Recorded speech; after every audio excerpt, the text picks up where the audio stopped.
ദൈവത്തിന് സ്തുതി. പ്രഭാതകിരണത്തിലേക്ക് സ്നേഹവന്ദനം. ഭാഗം 2361.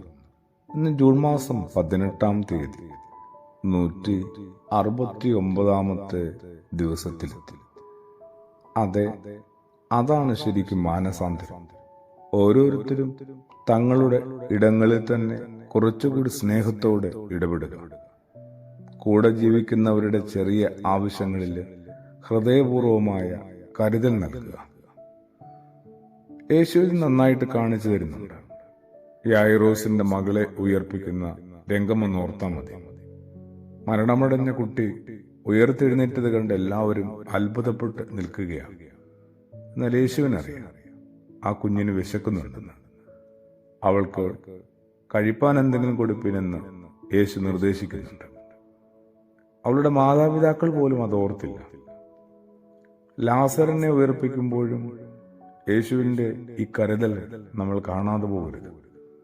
യഹൂദന്മാരുടെ രീതി അനുസരിച്ച് മൃതദേഹം തുണിയിൽ പൊതിഞ്ഞ് നാടകൾ കൊണ്ട് ചുറ്റിയാണ് സംസ്കരിക്കുന്നത്. ആ കെട്ടുകളോടെയാണ് ലാസർ എഴുന്നേറ്റ് വന്നത്. ജനക്കൂട്ടമാവട്ടെ അത്ഭുതം കൊണ്ട് പരിസരം പോലും മറന്നു നിൽക്കുമ്പോൾ യേശു ഇത് ശ്രദ്ധിച്ചല്ല. യേശു പറഞ്ഞു, അവന്റെ കെട്ടുകൾ അഴിപ്പി, അവൻ പോകട്ടെ. വലിയ സംഭവമല്ലേ? എല്ലാവരും ഒന്നിച്ച ഉച്ചത്തിൽ ദൈവത്തെ സ്തുതിക്കുമെന്ന് പോലും യേശു പറയുന്നില്ല. മനുഷ്യന്റെ ആവശ്യങ്ങളെ ഗൗരവത്തിലെടുക്കുക എന്ന് തന്നെയാണ് യേശു എപ്പോഴും പ്രാധാന്യത്തോടെ കണ്ടത്. 3 ദിവസമായി തന്നോടൊപ്പമുള്ള തന്നെ കേൾക്കുന്ന ഒരു വലിയ ആൾക്കൂട്ടത്തിന് വിശപ്പുണ്ടെന്ന് മനസ്സിലാക്കുന്നത് യേശുവല്ലേ? ഭക്ഷണം കഴിപ്പാൻ അവരെ വീടുകളിലേക്ക് പറഞ്ഞുവിടുക എന്ന തന്റെ ശിഷ്യന്മാരുടെ ലളിതമായ പരിഹാരം യേശു സ്വീകരിക്കുന്നില്ല. സ്നേഹപൂർവ്വം അത് നിരസിക്കുകയാണ്. അങ്ങനെ വിട്ടാൽ, ഈ ആൾക്കൂട്ടത്തെ അങ്ങനെ പറഞ്ഞു വിട്ടാൽ പോകുന്ന വഴിയിൽ അവർ തളർന്ന് വീണുപോയേക്കാമെന്ന് യേശു ന്യായമായി ഊഹിക്കുന്നില്ലേ? അങ്ങനെ സങ്കടപ്പെടുന്ന യേശുവിനെ എന്തുകൊണ്ടാണ് നമ്മൾ കാണാതെയും പരിചയപ്പെടാതെയും പോകുന്നത്? അതേ, യാത്രയിൽ പോലും ഞാന് തളർന്ന് വീണുപോയേക്കാമെന്ന് ശരിക്കും ആശങ്കപ്പെടുന്ന, ആകുലപ്പെടുന്ന യേശു.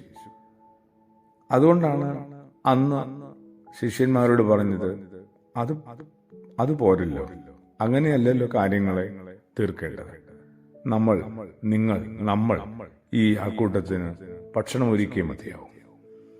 ഒപ്പമുള്ള മനുഷ്യരുടെ കുഞ്ഞു കുഞ്ഞു കാര്യങ്ങളെ കുറെ കൂടി ശ്രദ്ധയോടും സ്നേഹത്തോടും അനുഭാവത്തോടും പരിഗണിക്കുക എന്നുള്ളതാണ്, പരിഹരിച്ചു തുടങ്ങുക എന്നുള്ളതാണ് ഒരുവന്റെ ജീവിതത്തിൽ യേശുവിന്റെ ഭാവം തെളിയിക്കുന്നത്, യേശുവിന്റെ സാന്നിധ്യം തെളിയിക്കുന്നത്. പ്രാർത്ഥനയോടുകൂടി ആമേൻ.